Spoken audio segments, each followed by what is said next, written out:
കഴിഞ്ഞ മാസം നടന്ന ഉപതെരഞ്ഞെടുപ്പിൽ കേരളത്തിലെ വയനാട് ലോക്സഭാ സീറ്റിൽ നിന്ന് കോൺഗ്രസ് പ്രിയങ്ക വദ്രയെ തിരഞ്ഞെടുത്തതിനെ ചോദ്യം ചെയ്തുകൊണ്ട് ഭാരതീയ ജനതാ പാർട്ടി BJP നേതാവായിട്ടുള്ള നവ്യ ഹരിദാസ് കേരള ഹൈക്കോടതിയെ സമീപിച്ചിരുന്നു.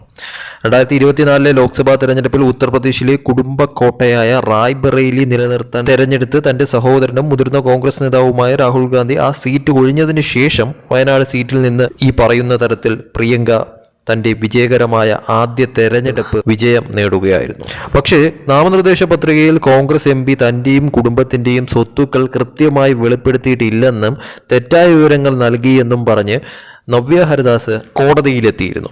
ഇത് മാതൃകാ പെരുമാറ്റ ചട്ടത്തിന് വിരുദ്ധമാണെന്നും അഴിമതിക്ക് തുല്യമാണ്. കോൺഗ്രസ് MP ആയിട്ടുള്ള പ്രിയങ്കയ്ക്കെതിരെ ഹൈക്കോടതിയിൽ തിരഞ്ഞെടുപ്പ് ഹർജി സമർപ്പിച്ചു എന്നും നാമനിർദ്ദേശ പത്രികകൾ തെറ്റിദ്ധരിപ്പിക്കുന്നതാണെന്നും അതിൽ വ്യക്തമായി പറയുന്നുണ്ടെന്നും ഈ പറയുന്ന തരത്തിൽ പ്രിയങ്കയുടെയും കുടുംബത്തിന്റെയും സ്വത്തുക്കൾ തുടങ്ങി പല സുപ്രധാന കാര്യങ്ങളും നാമനിർദ്ദേശ പത്രികയിൽ നിന്ന് മറച്ചുവെച്ചു എന്നും നവ്യ ഹരിദാസ് തുറന്നടിച്ചു പറഞ്ഞിട്ടുണ്ടായിരുന്ന ഒരു കാര്യം തന്നെയാണ്. ഈ വിഷയത്തിൽ തന്നെ നേരത്തെ തിരഞ്ഞെടുപ്പ് കമ്മീഷനിൽ പരാതി നൽകിയിരുന്നുവെങ്കിലും ഞങ്ങൾ പ്രതീക്ഷിച്ചതുപോലെ അത് സ്വീകരിച്ചില്ല എന്നും നവ്യ ഹരിദാസ് പറഞ്ഞിരുന്നു. അതുകൊണ്ട് തന്നെയാണ് ഇപ്പോൾ കോടതിയിലേക്ക് നീങ്ങി എന്നുള്ള തരത്തിൽ തന്നെയായിരുന്നു വാർത്തകൾ പുറത്തു വന്നത്. ഡിസംബർ 23 മുതൽ ജനുവരി 5 വരെ ഹൈക്കോടതിക്ക് അവധിയായതിനാൽ തന്നെയും ഈ കേസ് അടുത്ത വർഷം, അതായത് 2025 ജനുവരിയിൽ വാദം കേൾക്കാനാണ് സാധ്യത നിലനിൽക്കുന്ന ഒരു കാര്യമെന്ന് പറയുന്നത്. എന്നാൽ ഈ ഒരു കാര്യത്തിൽ, അതായത് ഈ ഒരു ഹർജിയിൽ, നവ്യ ഹരിദാസിന്റെ ഈ ഒരു ഹർജിയിൽ കോൺഗ്രസിന്റെ മറുപടി ഇപ്പോൾ വന്നിരിക്കുകയാണ്. അതായത് കോൺഗ്രസ് പറയുന്നത്, കോൺഗ്രസിന്റെ രാജ്യസഭാ MP ആയിട്ടുള്ള പ്രമോദ് തിവാരി നവ്യ ഹരിദാസിനെ ആക്രമിക്കുകയും അവരുടെ ഹർജിയെ വില കുറഞ്ഞ പബ്ലിസിറ്റി എന്ന് വിളിക്കുകയും ചെയ്തിരിക്കുകയാണ്. ഹർജി തള്ളുമെന്നും പിഴ ചുമത്തുമെന്നുമാണ് തനിക്ക് വിശ്വാസമുണ്ടെന്നും അദ്ദേഹം പറയുകയുണ്ടായി. BJPക്ക് ഈ ഒരു തരത്തിൽ ഹർജി നൽകാനുള്ള അവകാശമുണ്ടെങ്കിലും സത്യം അവരുടെ പക്ഷത്താണെന്ന് തനിക്ക് വിശ്വാസമുണ്ടെന്നും അദ്ദേഹത്തിൻ്റെ പാർട്ടി സഹപ്രവർത്തകൻ മാണിക്യം ടാഗോർ പറഞ്ഞിരിക്കുന്നു.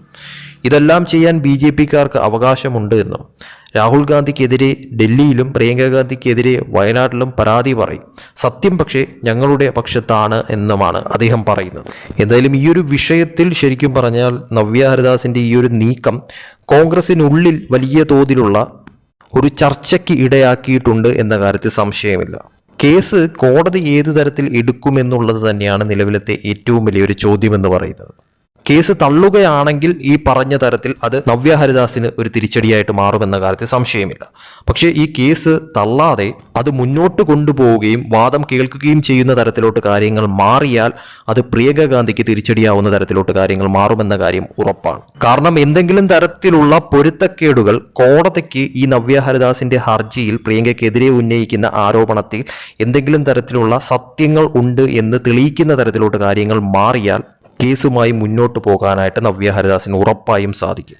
അത് പ്രിയങ്കയ്ക്ക് പണിയാകുന്ന തരത്തിലോട്ടും കാര്യങ്ങൾ മാറും. അതല്ല തുടക്കത്തിലേ ഇത് തള്ളിക്കളയുന്ന തരത്തിലോട്ട് കാര്യങ്ങൾ മാറുകയാണെങ്കിൽ അത് കോൺഗ്രസിന് വളരെ വലിയൊരു ആശ്വാസകരവും അതോടൊപ്പം തന്നെ പ്രിയങ്ക ഗാന്ധിക്കും ആശ്വാസമാകുന്ന ഒരു കാര്യമായി മാറും. പക്ഷെ നിലവിലത്തെ സാഹചര്യത്തിൽ നവ്യയുടെ ഈ ഒരു നീക്കം കോൺഗ്രസിനെ വല്ലാത്ത തോതിൽ ചൊടിപ്പിച്ചിട്ടുണ്ട് എന്ന കാര്യത്തിൽ യാതൊരു സംശയവുമില്ല. അതുകൊണ്ട് തന്നെയാണ് ഇപ്പോൾ കോൺഗ്രസിന്റെ ഭാഗത്ത് നിന്ന് ഇങ്ങനൊരു മറുപടി വരാനായിട്ടുണ്ടായ സാഹചര്യവും. എന്തായാലും കോടതിയിൽ നിന്നും ഈ ഒരു കേസിനെ സംബന്ധിച്ച് ആർക്ക് അനുകൂലമായിട്ടുള്ള ഒരു നിലപാടുണ്ടാകും, ആർക്ക് പ്രതികൂലമായിട്ടുള്ള ഒരു നിലപാടുണ്ടാകും എന്നുള്ളത് കാത്തിരുന്ന് കാണേണ്ട കാര്യം തന്നെയാണ്.